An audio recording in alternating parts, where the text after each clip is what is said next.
시므온이 아기 예수를 보자마자 말했습니다. 도미네 눈쿠 디미타스, 라틴어로 주여 이제야 저를 놓아주시는군요. 그런 말입니다.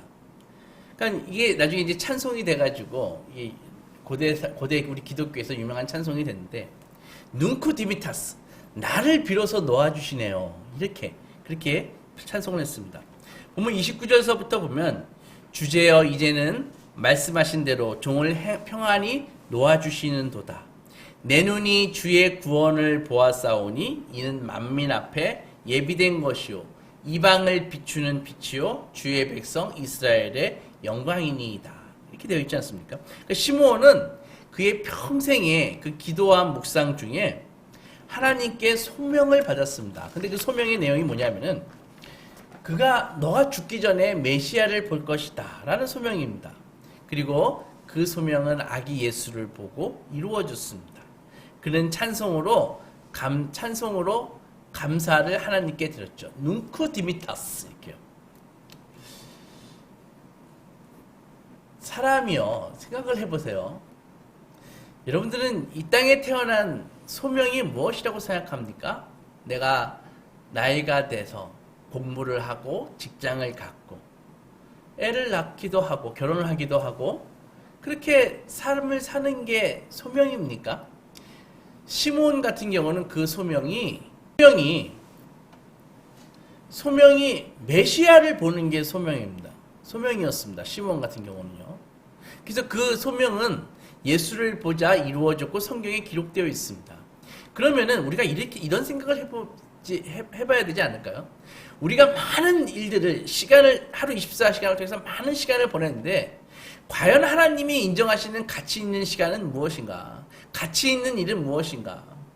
내가 내 즐거움을 위해서 혹은 내 배고픔을 위해서 많은 시간을 쓰는 것이 나쁜 것은 아니지만 정말 하나님이 인정하시는 그런 귀한 일이라는 것은 무엇인가 하면은 결국은 하나님이 주신 그 소명을 깨닫고 그 소명을 기도 제목으로 붙잡고 사는 인생.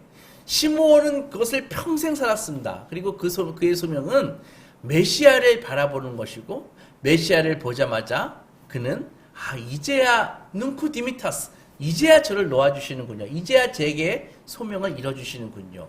라고 그렇게 찬양을 했습니다. 시므온은 예언자였습니다.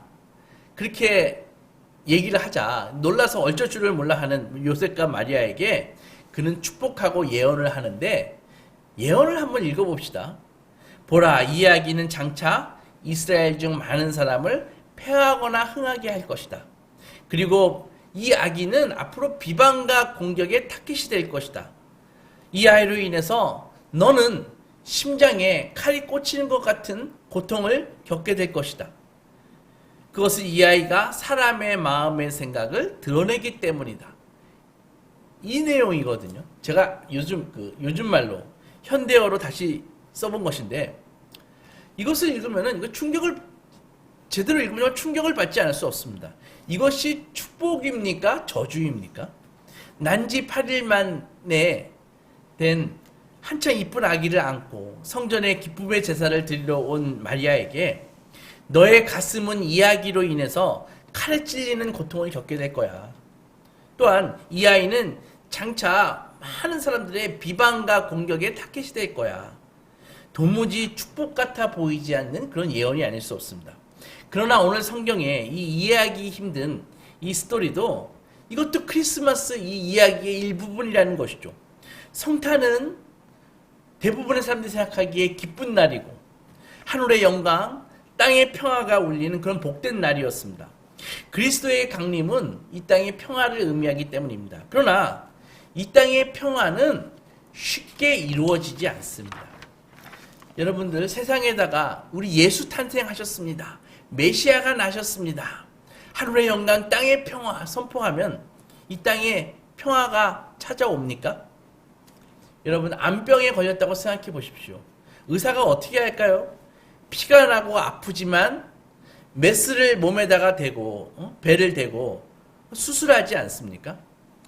러시아 푸틴이 우크라이나를 침공해서 벌써 다음 달이면 1년이 다 되어 갑니다. 공식적으로 10만 명 이상의 러시아 군인들이 죽었고 수많은 우크라이나 사람들이 고문으로 죽었고 지금도 바흐무트 지역에서는 매일 500에서 1000명이 정말 하루도 빠지지 않고 그렇게 대포밥이 돼가지고 죽어나가고 있습니다. 이 악한 전쟁에 대해서 당장 군대를 물리고 평화를 이루라 라고 외치면 푸틴이 회개하고 군대를 물릴까요? 평화는 결코 그렇게 쉽게 이루어지지 않습니다. 그가 더 이상 전쟁을 수행할 수 없을 때까지 무너지고 무너져야 러시아가 완전히 망가져야 평화의 회담을 시작할 것입니다. 주님은 마태복음 10장에서 내가 세상에 화평을 주러 온 것일 줄로 생각하지 말라. 화평이 아니라 검을 주러 왔노라 라고 말씀하셨습니다. 35절 보면 더 놀라운 말씀을 하시는데 보세요. 내가 온 것은 그 사람이 그러니까 예수님이 그때 한 말을 계속 하는 것입니다. 그가 온 것은 사람이 그 아버지와 딸이 그 어머니와 며느리가 시어머니가 불화하게 하려 함이니라 라고 그렇게 말씀하셨습니다. 지금 주님은 갈등과 폭력을 조장하시나요? 그것이 아니라 주님께 충성하면 사람들 사이에 갈등과 불화가 생긴다는 것입니다. 주의 일을 하면은 반드시 갈등이 생긴다는 것이죠. 사람들뿐 아니라 사람들 사이의 갈등도 있지만은 자기 내면 안에서의 갈등도 작지 않는 것입니다. 예수님도 복음서에 읽어보면은 예수님 당신도 많은 갈등과 불화를 야기시켰습니다. 이것이 평화가 임하는 길이라는 것입니다. 시므온은 주님에 대해서 이야기했습니다. 많은 사람을 패하거나 흥하게 할 것이다. 그리고 비방의 타겟이 될 것이다. 즉 사람들이 예수님 때문에 양쪽으로 갈라지고 다수가 그분을 대적할 것이다 라는 말입니다. 왜 그럴까요? 요한복음 3장에 보면 19절에 이런 말씀이 있습니다.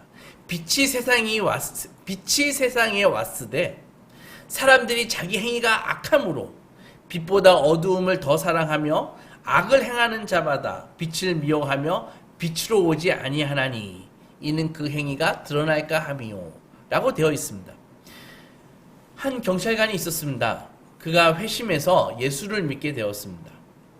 근데 근처에 그 유흥업소 종사자들이 자기네 그 가게를 단속하지 말라고, 매춘부들을 체포하지 말라고 정기적으로 돈을 그 경찰서에 주곤 했는데, 이 경찰이 한사코 받지 않았습니다. 왜? 회심했으니까. 그러니까 다른 경찰들이 그에게 와서 말을 했습니다. 네가 받을 돈은 받아야지. 네가 안 받으면 우리는 뭐가 되냐? 너 우리 뒤통수 치려고 하느냐? 위에 일릴라 그러냐? 상관으로부터 협박과 압력이 들어왔습니다. 그럼에도 그 경찰은 결코 돈을 받지 않았습니다. 결국 다른 도시로 전출 갔습니다. 이것이 세상의 원리입니다. 바르고 정직하게 살기만 해도 또한 힘없고 왕따를 당한 사람들의 친구가 되어주기만 해도 악한 일들이 나로 인해서 자연스럽게 드러나게 되어 있습니다. 우리가 예수님처럼 산다는 말이 무엇을 의미하는지 아십니까?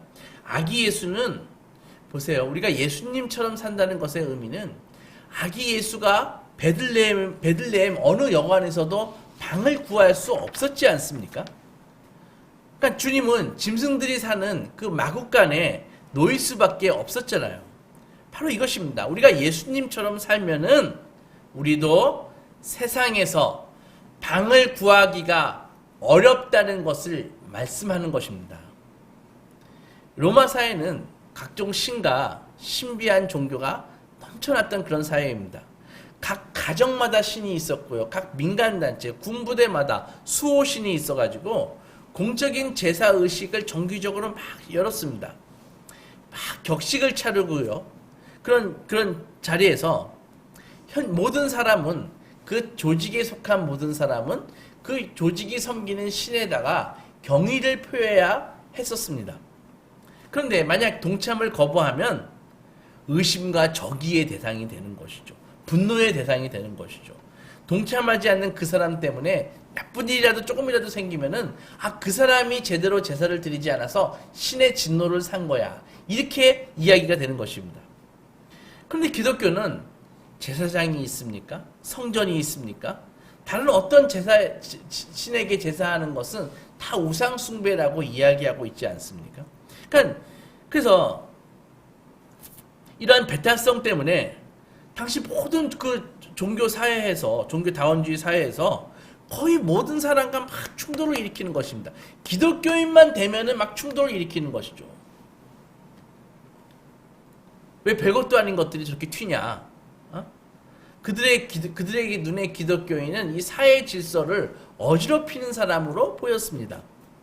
충돌의 결과가, 그런 갈등의 결과가 어떻게 나타났을까요?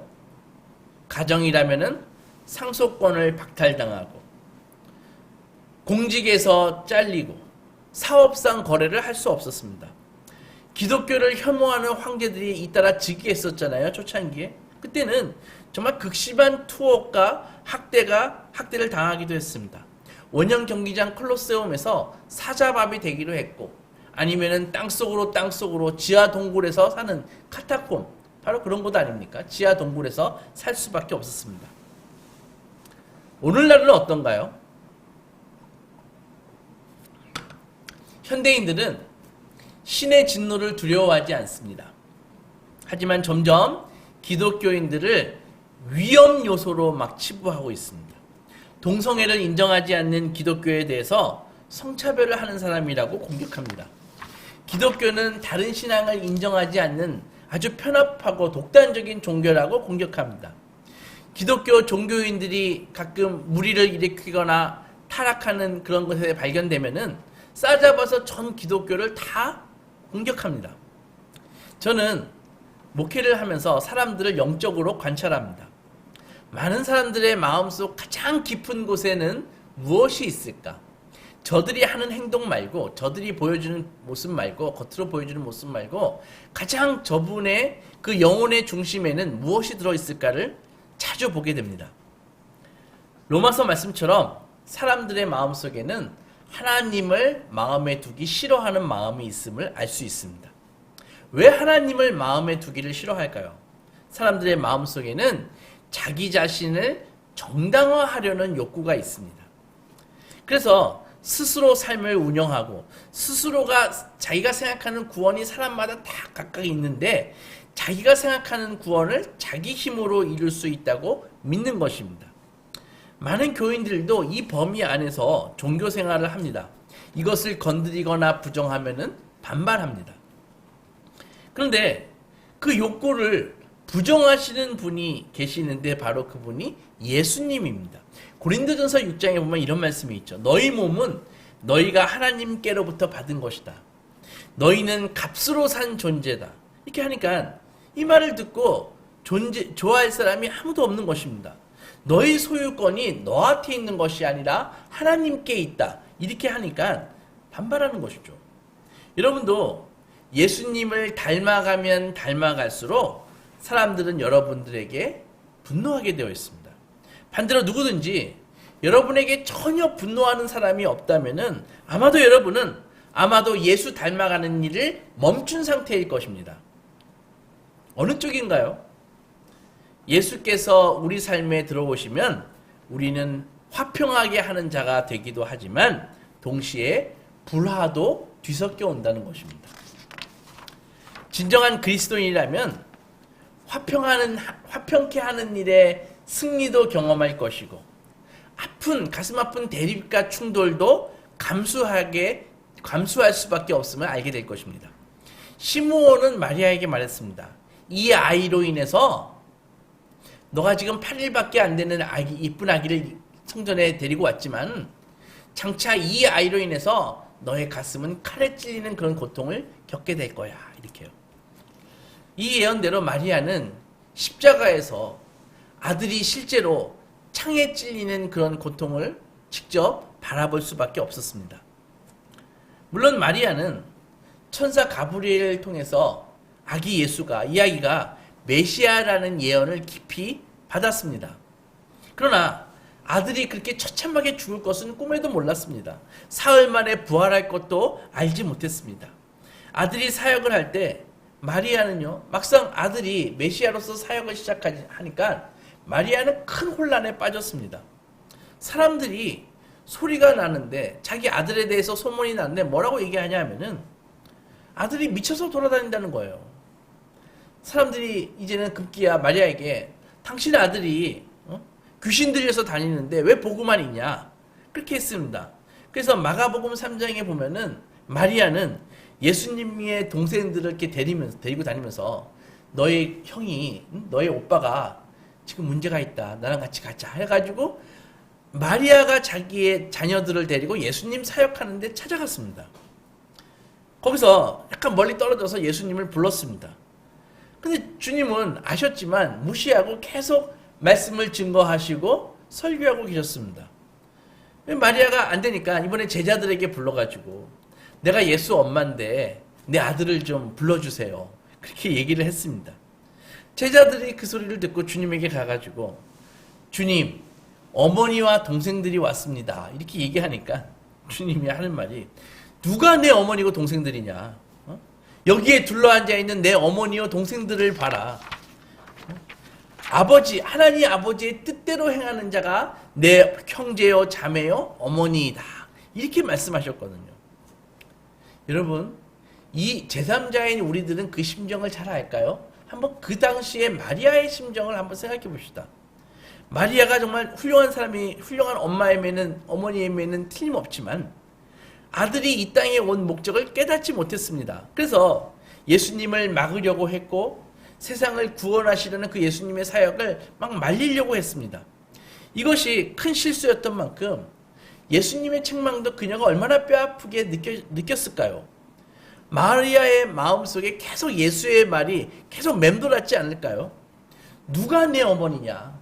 하나님의 뜻대로 행하는 자가 내 엄마다. 당신은 지금 이 메시아로서의 나의 사역을 맡기고 있는데 당신은 내 엄마가 아니야 라는 말과 똑같은 말 아닙니까? 그 소리가 마리아의 가슴 속에 계속 맴돌면서 아마 칼에 찔리는 것 같은 그런 고통을 겪었을 것입니다.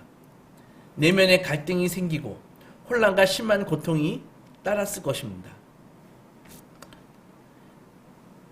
이것이 마리아만의 모습이 아닙니다. 예수님을 사랑하고 삶에 모시면은요, 칼이 마음을 찌릅니다. 내면에 갈등이 생기고 혼란이 생깁니다. 나의 왕 자리를 놓고 예수님을 모셨지만 예수님과 싸울 수도 있는 것입니다. 왜? 아직도 내가 나의 왕이 되고 싶으니까. 주님이 왕임을 내가 머리로는 알겠는데 내 심정으로는 인정하기가 너무 어려운 것입니다. 하나님의 자녀라면 그 심령 속에 평화와 전쟁이 공존한다는 말입니다. 먼저 예수를 진정으로 믿고 나면 많은 싸움이요. 먼저 예수 믿으면은 두 가지 현상이 벌어지는데, 첫째는 내 속 많은 싸움이 종식됩니다. 싸움이 끝납니다. 예수를 믿게 되면요. 무슨 싸움이 종식되냐? 첫째, 나를 입증하려는 그런 싸움이 종식됩니다. 하지 않게 됩니다. 우리는 그냥 주님께 순종할 뿐입니다. 내가 공로를 쌓고 내가 어떤 사람인지 세상에 굳이 내가 입증할 이유가 없습니다.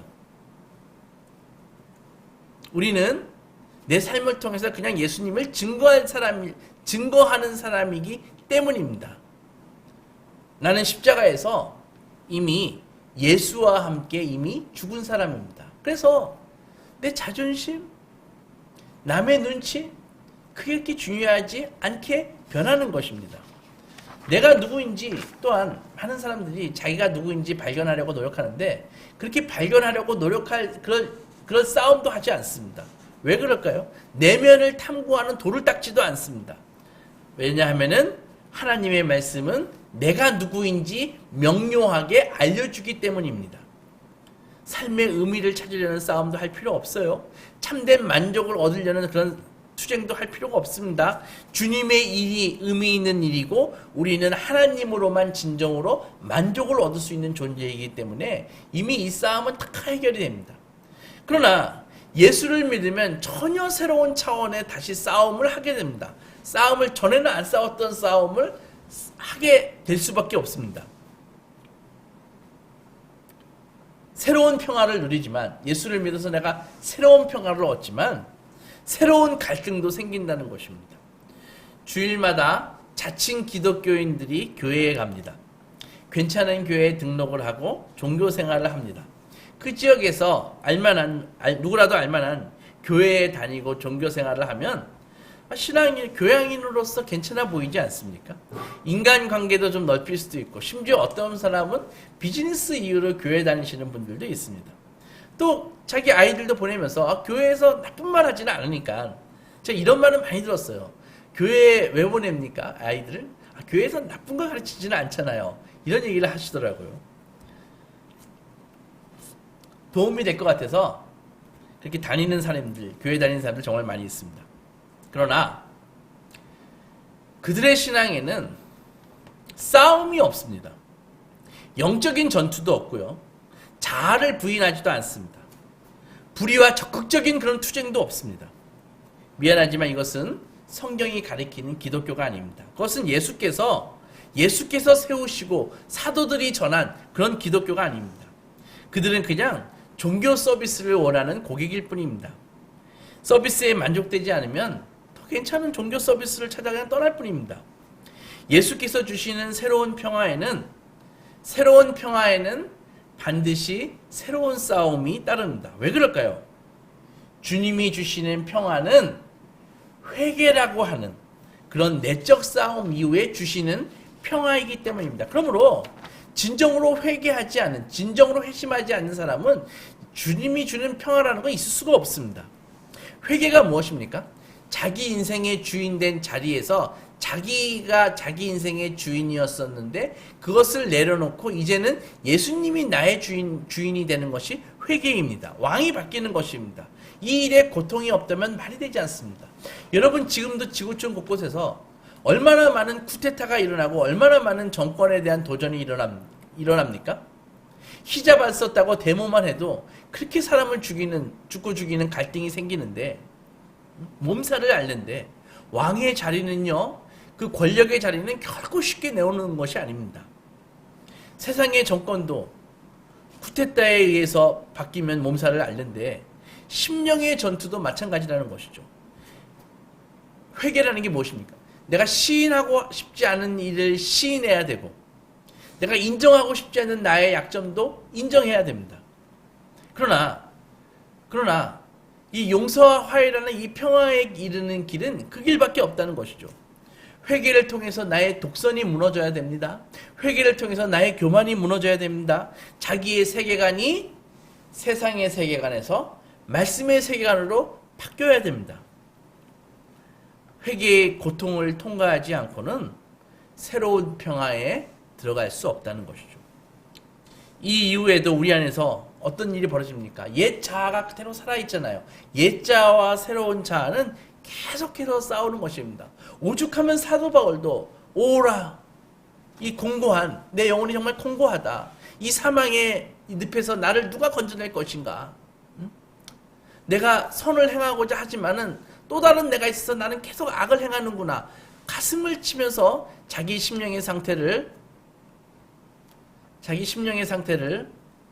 안타까워했습니다.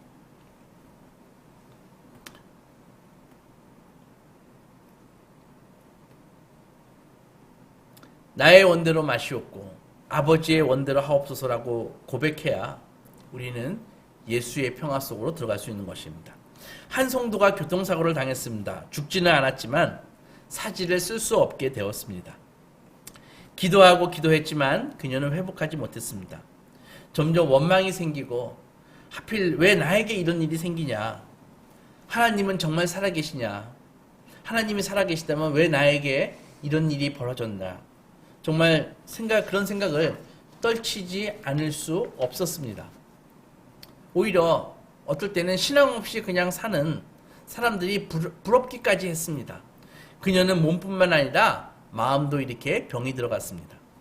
그러던 어느 날 그녀가 새로운 기도를 하기 시작했습니다. 하나님, 당신이 우주의 주인이신데 피조물인 제가 창조주인 하나님에 대해서 세상을 이렇게 운영하셔야 됩니다. 세상을 저렇게 운영하셔야 됩니다. 라고 그렇게 지시할 권한이 없음을 깨닫게 하시니 감사합니다. 라고 기도했다고 합니다. 그 기도한 다음에 그녀가 완전히 회복했습니다. 이 싸움에서 이기고 나니까 이제는 주님을 신뢰하는 마음이 더욱 깊어졌습니다. 이제는 어떤 시련도 그녀를 무너뜨릴 수 없었습니다.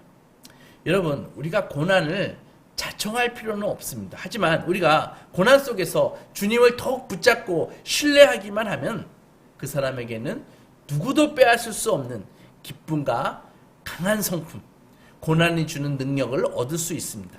이런 싸움이야말로 흔들리지 않는 평안을 가져다 줍니다. 사랑하는 소망교회 성도 여러분, 성탄절입니다. 평강의 왕으로 오신 우리 예수님이 우리에게 너희에게 평화를 주러 온 것이 아니라 칼을 주러 왔다. 검을 주러 왔다고 말씀하셨습니다. 오늘 성경의 시므온도 똑같이 말하고 있습니다. 이 말은 우리가 예수로 인해서 공격의 대상이 된다는 것입니다. 참다운 그리스도인의 삶에는 고통스러운 싸움이 많이 있다는 것입니다. 그래서 크리스마스는 성도에게 이 고난에 의연하게 대처할 수 있는 믿음을 준다는 것이죠. 예수를 영접한다는 것은 칼을 맞는 고통이 있을 수 있다는 것을 알려주는 것입니다. 그러나 이 싸움의 결과가 어떻게 돼요? 칼만 맞고 끝인가요? 그게 아니라 더 깊은 결과는 더 깊은 평화와 기쁨을 또한 알려주고 있습니다. 평화에 이르는 길 위에는 치열한 전투가 있습니다. 그러나 그 길을 우리 주 예수께서 먼저 가셨다는 것이죠. 주님께서는 그 고난의 십자가를 통해 평화를 이루셨습니다. 창세기 3장에 보면 하나님께서는 범죄한 아담과 하와를 에덴 동산에서 쫓아내셨습니다. 그리고 에덴에 불칼을 들어서 옛날 성경에 두루 도는 화엄검을 돌게 하셔서 에덴을 지키게 하셨습니다.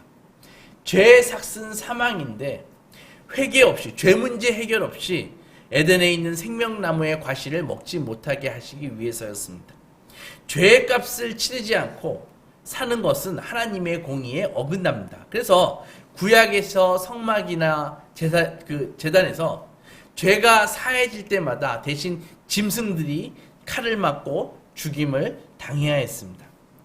그리고 그 칼을 맞고 죽이는 그 제사는 예수 그리스도의 그 골고다 십자가에서 예수님에 의해서 완성이 되었습니다.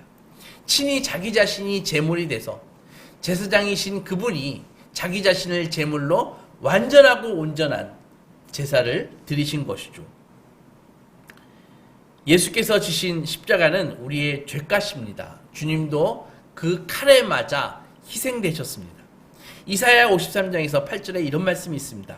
그가 살아있는 땅에서 그가 살아있는 자들의 땅에서 베어짐은 영어로 cut off, 베어짐은 마땅히 형벌받을 내 백성의 허물 때문이다 라고 말씀하셨습니다.